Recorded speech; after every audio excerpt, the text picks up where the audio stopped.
My final question, we'll do Q&A in a second, we'll have like 10 minutes, but it's just about really, we do the career modules, I do like some final year modules as well, and it's always the budgeting side or the tax side or are you set up as a company or self-employed? Chris, are the Raytons your line manager? Do you submit are they your boss? No. No. So how does it work for you? Are you kind of like, are you your own limited company? Yeah. I'm just a sole trader. Right. That's how I am. I'm just self-employed as a sole trader. Do my own taxes every year. Do my own tax return. Tried my hardest not to get an accountant because even though they can save you money, they are expensive. But luckily, like my dad was self-employed for years, so he's just given me so many like tips and all his experience and stuff like that. So I've managed to be able to do all my taxes and things like that by myself. It's definitely a skill that you don't start out with. You don't go to uni and they go like, "Oh, here's how to do your tax return," unless like you go into a business degree or whatever. But started like when I first went fully freelance and I like saw my tax bill at the end of it, but then I saw all the receipts that I saved for the end of the year and all my expenses that I made, and you know it's a really important part of working, being self-employed, and it gives you a lot of freedoms, because like say if you just don't want to do something for a couple of weeks or a month or whatever, you don't have to, but then you won't earn any money. Like, do you know what I mean? So it's got its ups and downs, it's got its freedoms, but it's got its limitations. I personally, for me, it's my favorite way to work, because of the freedom that it gives me. I think the freedoms are like worth the limitations.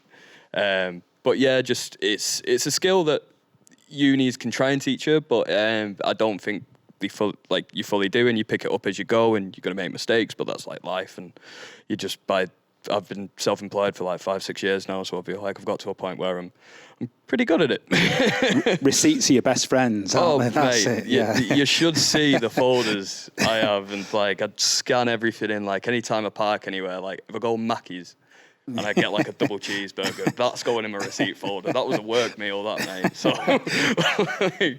do you use an app or anything to kind of do you have any of those things? No, like I just like Excel, a camera, and me. Like I just like once a week, just sit there in the morning, have a coffee, just do my invoices for that day, see what I've come in, what's gone out, and just I'm my own accountant. It's part of the job. Like I don't have to pay someone to do it because I can do it myself, and I'd rather just you can fit it into your working week, kind of thing, which is good. At Solo Tech, is it a case of is it employed or is it freelance, or how does it work? Because there was something you mentioned before about you can do a mixture of that if you're out on shows. So how does it work? So I'm employed, so I'm on a salary, but there is a thing where you're classed as like a permilancer. So you are freelance, but you still work for the company, but you go on that designated tour. So, for example, we've got a couple of freelancers who are currently on Niall Horan, but at the end of that, they'll come back in, say, go and work in Digi or whatever, or they'll have their own work booked in. That's the touring side of it. But in my opinion, the downfall of that is if you want to come off that touring contract, you've got to wait for a position to be available in the warehouse, and you've got to go through that interview process again of like, say if you come in to be a tech or a manager, you've got to wait for that to become available. So there's the pros and cons of that. Yeah, it's just finding that middle area. So you can have that. You can have that combination, can't you, alongside a steady income and everything as well. Callum, how does it work for you? Is it CLW? I wrote it down before. Yeah, touring and broadcast. I've been self-employed since I started. Yeah, you know, it's been a long time since I've had a boss, basically. Well, you know, a proper boss. So I did a good 7 years just as a standard sole trader. It was fine. Eventually, you know, I, like Chris, started doing it all myself. Then you get busy, things get more complicated, thresholds, etc., and VAT and things like that. So then I got an accountant, moved firms a few times, got, you know, my current accountant's really good, and he was like, just for tax efficiency, you should really go limited. Glad I didn't during the pandemic, because I would have had no money otherwise. you know, they really, if you were a company director during the pandemic, you were kind of on your own. But if you were a sole trader, you could get the support. There's a grant, wasn't there? Yeah, so it was. It took a while for us to get it, but I was really. So yeah, kind of. For the last 3 years, I've been a limited company, just set up as my initials, touring and broadcast, because that's the two kind of things I do. And yeah, I'm a company director now. I'm an employed person basically, but through myself, I have a salary. My income is now not a personal thing. It's seen as, how's the company doing? Like, you know, it's seen as a business, and I have to make sure the business is doing well for me to do well. Yeah. It still works the same. Where if I'm doing touring, I'm just invoicing for my time. You know, as soon as I step out the door is when I charge from, and as soon as I get home is when I charge up till. Yeah. And I make that clear as well. Things work a bit differently, but the money comes in. It just comes in two places now instead of maybe one. But yeah, I have an accountant. I have accountancy software. Everything's automated. As soon as a payment goes in, it's all logged, and it's a lot more complicated. So you have to. If I didn't have an accountant and things like that, VAT and all the stuff that no one teaches you about VAT. I still don't know about VAT. I just know I get some money in and some money out sometimes, and I don't know why. Trust it. Trust the system. Yeah. But yeah, it's the boring side of it's the bit of obviously like it's admin, isn't it? Yeah, everyone wants to earn money, obviously, but no one wants to think about the tax and the pension and all that boring stuff. Yeah. But it's super important, and it gets I'm a good 10 years into my working life now as a freelancer. It's just I don't think about it now. It's just it's luckily not that complicated, and obviously my accountant handles all the bits that are a bit over my head. So yeah. You can ask him any questions if you like. Yeah, that's one thing I would say is, you know, if you learn who's taking you for a ride sometimes in that side of the business. I luckily found an accountant that he used to work for a big firm that I used to use, and then he went his own way and set up a firm, and now I'm like, I can literally email him like now, and he would email me back straight away. So it's just that especially when you're working away and like on a different time zone, or you don't want to, you know, you want the job to be you're concentrating on mixing that show that day. Yeah. You don't want to be thinking about, you know, did I do my accounts? Did I send my invoice? Like VAT. Yeah. It's the boring side of the job, but yeah, it's important as well. So yeah, it's part and parcel. And learning how to use iCal in the most efficient way possible is great as well. Like I put everything in. My memory is so bad. I literally put like, you know, if you've emailed about something, I'll put that in my calendar. Say we talked about it on that day. Wow. Like all that kind of stuff. I have like unconfirmed colors, confirmed colors. Like I'm super OCD. So yeah, everything's I have like location out. Yeah. of like country, like as a separate thing to like, so I can, because it gets really complicated, especially when you're between two different artists. If you get your travel days wrong and your time zones wrong, you've landed at like, you know, you thought it was AM, but it was really PM, and you've really messed up, and the gig's already happened, and you've missed it, you know? Yeah. These things happen. Yeah. What's the colour for unconfirmed then? Purple. Purple, right, okay. I'll make a note of that alongside missing cables, pigeonholes, coffee. Green for confirmed. Green for confirmed. Yeah. Josh, are you employed by Hidden? So now I am, yeah. I wasn't originally. I'm still a sole trader, I graduated in lockdown, so I actually had a really bad year that year because I hadn't earned enough in the year for me to qualify for any of the sole trader grants or anything, because I'd been at uni, and then I've graduated and then was like, right, there's no work, but what do I do, because I haven't earned enough to get any grants. That's why I ended up working for Amazon instead. But yeah, that didn't help me. But then afterwards, I was a sole trader. I didn't do my tax returns that first year because no one ever taught me, and I didn't earn enough. So I was like, I don't have to pay tax. Why do I need to put it in? Big mistake. Never, always file your tax returns, even if you don't earn enough, because I got stung and had a charge, and I'll never do it again. So, yeah. And then after that, obviously, I was freelance and I was working in different venues. I was working with Neuron. That was still freelance as well because it was only the company sort of directors and stuff like that. They were on the contracts and stuff. So yeah, and then I started using QuickBooks at the start as the app, and then realised that I could basically just do it myself, and you have to be on job with it anyway because you have to keep sort of records and everything yourself and your receipts and everything, so you're doing it anyway. So I stopped using that and just had my template and stuff like that for sending the invoices.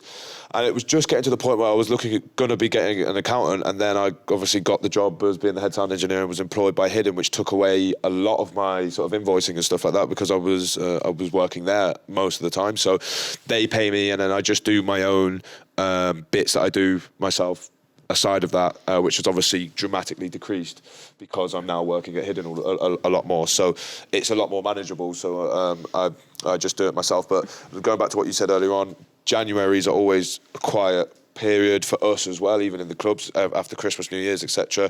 And then over summer, the first summer that I did working there when I was freelance, I didn't budget for it at all, and then because I was just like, oh, I'm just going to carry on having gigs, and they actually promised me a load of gigs, and then because of the climate of what was happening, the gigs started to drop, the gigs started getting cancelled and stuff like that, and I'd obviously turned down work at other places and stuff like that, so it hit me, and I was like, right, okay, you do need to plan for these things if you know it's going to happen. So yeah. January and for me the summer.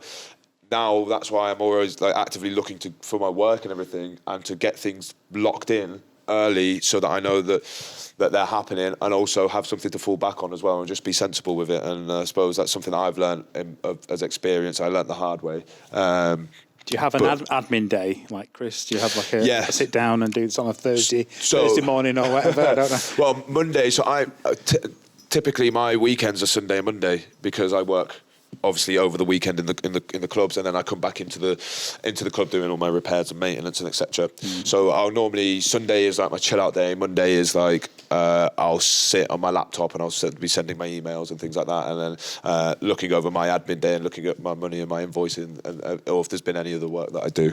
But that's Monday for me basically. Very good. Right, we've got time for some questions. What we'll have to do is, because we're recording this today, you ask the question and I'll have to say the question, so I've heard. But are there any questions to anyone on the panel? What gives you that confidence to go out and do the front of house? Just honestly, like I've been mixing, whether it's in a studio now for like since I'm 30 now, so yeah, like 15 years. Like just knowing I'm pretty good. Like it's as simple as that. And just those years that I've spent in cowsheds and, you know, venues that aren't ideal, like it's really taught me how to, when I walk up, you know, there's a lovely L Acoustics PA, Digico, whatever, like, you know, the best gear, you can have all the outboard you want. Like that's the dream scenario. If you learn to do it and, you know, on an analog console with a half broken PA, you know, that really teaches you how to do it. And now I knew I was in a position where I'm like, I know I'm good enough to do this. I've just got to convince the right people that I am good enough. And the only way you can show that is for them to come to the show and be wowed, basically. Obviously you have ideal shows and not so ideal shows. Like not every show sounds great, and that's not your fault. You know your mix is good. The venue is just too reflective. The PA is not working for you how you want it to work, things like that. But yeah, I'm a pretty confident guy when it comes to my mix, and just knowing how to make the mix work for you, and those tips and tricks that are obviously like like mixing in a studio is much easier maybe than making something work live, and just knowing those tips and tricks on how to get as much out of a vocal mic as you can, like in a live scenario, and knowing what you need to do to make things work in terms of like something not feeding back, like all those sacrifices that you maybe have to do compared to what you'd have to do in a studio. Like I know all that, and I still mix. I've got a studio at home. Like I try and mix something like almost every day. Just don't stop having that passion for it. And you know, it like my last gig was like a month ago now. My next gig is in a few days, but like I don't feel like, oh God, I've forgotten how to do everything. Like it's like driving a car. You just like, I don't think like people say, what console do you use? Like, oh, what you know, plugins do you use or things like that. I'm like, I just like, I don't know. I don't think about. I have my go-to tools, yes, but like if someone says, "Can I have a look at your EQ?" Like I'm like, why do you want to look at it? Like it's just like, it's just those things. Like it honestly for me, it took me 10 years to learn how to hear something. Like properly listen. Like don't look at something and don't go. That's how I would usually EQ a kick. Like things like that. It just takes time. It takes years of knowing how a system works, knowing how the source is wrong. The instrument sounds bad. It's not me. And just learning how to work with stuff. And yeah, just that confidence in what you're doing doesn't come like it's not possible. It's like any career. Like you don't really know what you're doing until you're a good 10 years into it, I don't think. And that's how, you kind of like, you feel like you just kind of make it up as you go at the start. But now I'm like, just in a place where I'm really confident in myself and my work. So yeah, I in terms of your question, yeah, I just have that confidence that I know I'm good enough. So I'm like, yeah, if they don't believe me, well, I'll just move on to the next person. So yeah. Very good. Thank you for the question. Thank you. Any other questions? So the question it's to do with reputation of the venue, isn't it, and why it's grown in like the community. So interesting because prior to COVID, the venue itself within Manchester didn't have the best reputation because they had like poor security teams and stuff like that. And people would come out to nights and stuff, and they'd like the venue and stuff, but then there was other things within the venue that just weren't right and made people's nights not that enjoyable. So we really worked on that over COVID and used that time, got a new security firm in, we redid the main room that was a lot better for production wise, sound wise, everything like that. So we really focused on that, and then really focused on the staff, everything down to the bar and the people that serve you, and then also their approach to the bookings for the acts and stuff like that were student orientated because a lot of the time we stopped doing a lot more of like external promoters and started just doing a lot of things in house. So I think to answer your question, really, I think the overall thing is that it's a lot of different factors. I think the very important thing for us is that when you first get into the club and you get to the club, you're greeted right by the bouncers and security. So once you walk in there, you feel safe, especially for students. We're in the heart of Cheetham Hill. Do you know what I mean? It's not the nicest area. So when you're there at 4:00 in the morning or whatever, we do welfare now, like for people for when obviously people get too drunk or whatever. But that is something to make people feel safe, because I don't want someone being kicked out of the club or whatever and they're off their heads and they're in the middle of Cheetham Hill and they're a student and all they know is either Fallowfield or Oxford Road or something like that. So just trying to cater to everybody's needs within there, and then it comes down to the music as well. And then like have the artists and stuff, and the caliber of the artists has increased and got bigger and better. And then when you get into the venue, it's then about the production, and then that's my side of the things. And then it's the lights have become a massive important thing for me, because before they didn't care about the lights and they didn't care about the PA system. I had to really work with the owners to get them to understand that the sound is important. because to them they're business orientated and they don't really understand that. They just understand the money side of it. And I'm saying things need to be improved. It needs to sound better. If you want to have these level of artists coming in there, you need to be able to reproduce this on the other side of things. So the lights are really important, and that really adds to the atmosphere. People don't subliminally don't really even know that the lights are even affecting them sometimes. I'll be there and I'll leave it as a blank canvas at the start, and it might just be red static lights or something like that. And someone could be playing the exact same sort of music or whatever, and like people aren't reacting that much. And as soon as you come on and you start putting some strobes and some stuff like that on, people start going, whoa, and they start cheering because it's almost like a cue for them to react to certain things. And then you start learning about different moods that different like lights amplify. So all of these things come into it. So making that production once you're inside the venue is key. Do you know what I mean? And making things sound right and everything. And then the whole other experience, I think, for people too is a big thing. Welfare, staff, bars, and everything like that. I think that's a massive thing. But I mean, I see it on the other side when it's not the production and the amount of time that people walk into the venue and they're like, whoa, this looks really small, or whoa, it looks completely different to how it is. So I don't see it as that, if you know what I mean, because I see it on the other side of it. But yeah, when you do see things, and I speak to like students and stuff like that, and they absolutely love the club, is kind of when you know that what you're doing is right, I suppose. Ooh, when a show doesn't go smoothly, how long have you got? Right, come on, let's hear about this. Go on. I guess this is an open question then for everybody, really, isn't it? Yeah.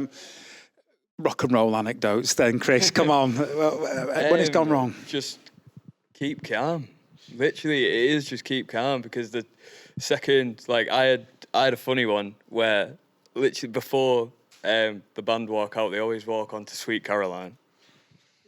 It's like this thing they've been doing for years, and well, they stopped doing it for a while, and then but for the hometown Sheffield Arena show, we were like, want to walk back onto Sweet Caroline, and for some stupid reason I didn't download that one song, and so when I clicked play, it buffered, and the lights are down, the band are about to walk out, and I'm like, really? This is biggest show of this band's career, and my iPad is buffering right now. I was like, oh, great. So in situations like that, I just literally had to be like, right, where's my phone adapter? Pulled my phone out, plugged it into my phone, and played it from there. And like in 20 seconds, no one notices the difference. But like my heart was going like that, because I was like, I just ruined this show. And how many people were they walking out to? Was it 10,000? 12 and a half. 12,500. So we were like, so you're plugging that from that. Yeah, so they'll never know. Like, oh my God, like what's going? But luckily, like to me, it felt like an hour, but it really probably was like 10 seconds going, oh, that's not working. All right, mute that, pull that out, plug that into there, and click play. And I was like, well, we made a workaround. But I've seen shows that have gone horribly wrong. Where, like, for example, I went to a show the other day at Band on the Wall, and someone was touring an SQ5, and an SQ5 doesn't have a redundancy on the Cat5 line, and the Cat5 just died halfway through. So you lose all your inputs and all your outputs, so nothing was going on. And in that situation, all you've got to do is keep calm, just find the quickest solution, do it quickly, do it quietly, make sure you get it over with. And then because if you're just there going, oh my God, oh, this is going wrong, oh no, people won't have trust in you. And like things are allowed to go wrong sometimes, like it's human life. Like, well, not necessarily allowed to go wrong, but things do. So if you've just got a clear head and just going, right, it's my job now to fix this, then you'll do fine. Like, it's not about, don't worry, because if you worry, it'll just get worse. Definitely. Alisha, has there been anything mishap-wise that's happened? I would say trust the people that you're working with. So, for example, on Rene Rap, there was a lot of sub, and the calibrator mic was going nuts because it was just going over the dB. So the front of house engineer and the node rack engineer, they have to communicate. So the engineer for the node rack can eliminate so many dBs, so then it won't affect the front of house mix.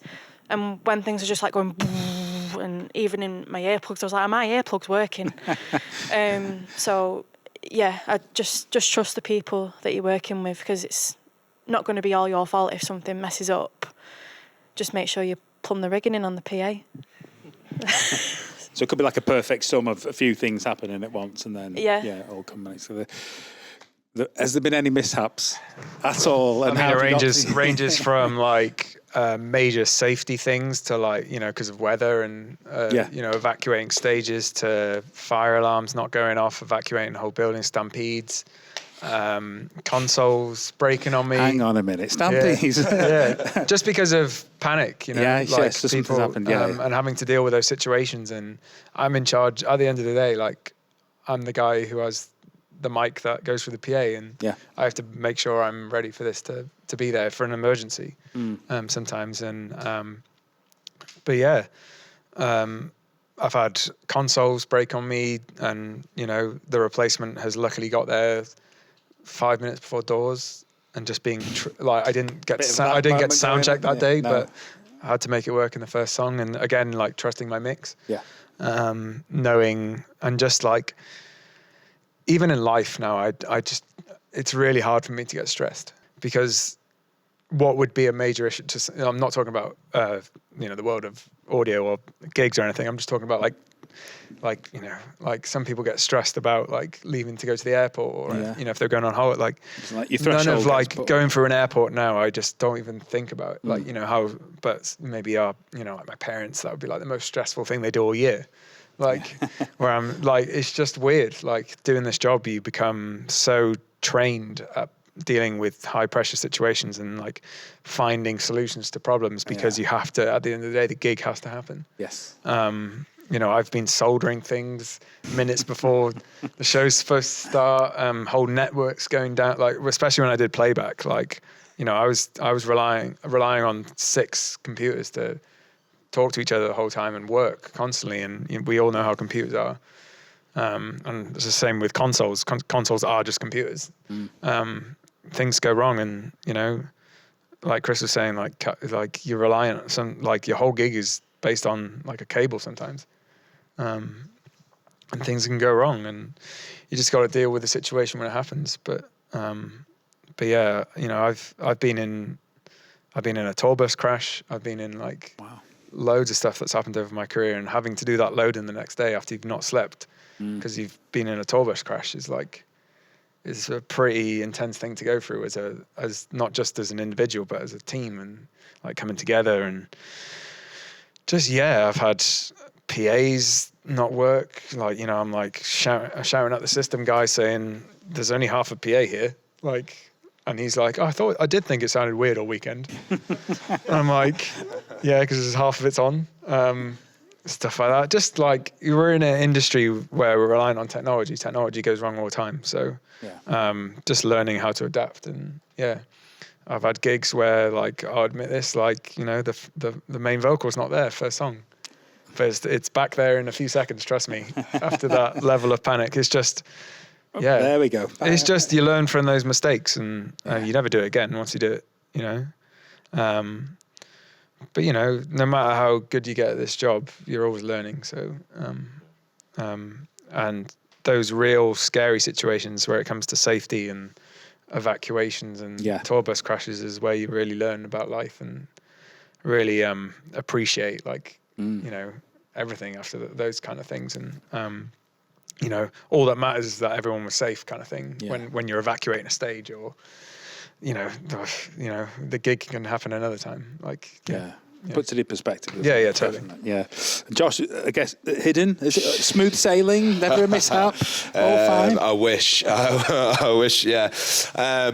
Never say it's going to be an easy day, because that jinxes it. I'm pretty sure there's a ghost in Hidden, the technical ghost that just comes to get me whenever I think that everything's going to be completely sound. Do you know what I mean? On the easiest shifts, and what shouldn't go wrong does go wrong. But again, it's what everybody says. It's just stay calm. I think I've had all sorts. Amplifier channels go down, drivers blow. Do you know what I mean? And like sometimes, like I used to only get stressed when it was something that I couldn't fix. Do you know what I mean? My job is problem solving, really. And if I can't get to the end of it, then I would be not stressed. I'd be annoyed that I couldn't do it or something like that. And most of the time it's because I can't do whilst the show's on. Do you know what I mean? And if you have to carry on, it's something I have to do afterwards. Do you know what I mean? So it's being able to get through it and make sure that whoever you're working with doesn't feel the stress that you're feeling at the time when something goes wrong, and trying to make sure everybody thinks that everything is still fine and you are dealing with this, and let them carry on with their performance or whatever, and you, unless it's them who's directly affected. But yeah, and you just have to carry on and make everything all right and work with the best of your ability and get it done and get it done quickly and come to a solution quickly and get it sorted out. Now, sometimes it might not be the most orthodox way of doing something if you have to do it, but as long as you get the same outcome and the show goes on.